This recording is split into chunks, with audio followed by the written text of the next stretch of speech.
দেশের জেলায় জেলায় মেডিকেল কলেজ, বিজ্ঞান প্রযুক্তি বিশ্ববিদ্যালয় বানিয়ে মূর্খ বেকার তৈরি কারখানা তৈরি করা হয়েছে, এমন মন্তব্য করেছেন বিশিষ্টজনরা।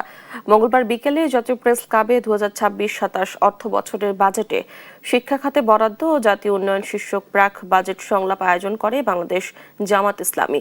বক্তারা বলেন, শিক্ষা খাতে সংস্কার, দুর্নীতি প্রতিরোধের পাশাপাশি যৌক্তিক ও কার্যকরী শিক্ষা বাজেট জরুরি।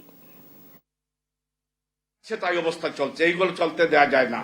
এটাকে একটা স্ট্রিমলাইনে, একটা সিস্টেমে নিয়ে আসতে হবে। আমাদের শিক্ষা ব্যবস্থা পুরোপুরি ব্যর্থ হয়েছে।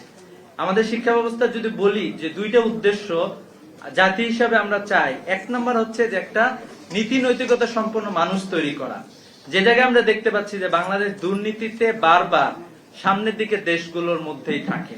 এখানকার রাজনীতিবিদরা দুর্নীতিগ্রস্ত, এখানকার আমলারা দুর্নীতিগ্রস্ত, এখানকার ব্যবসায়ীরা সবাই দুর্নীতিগ্রস্ত।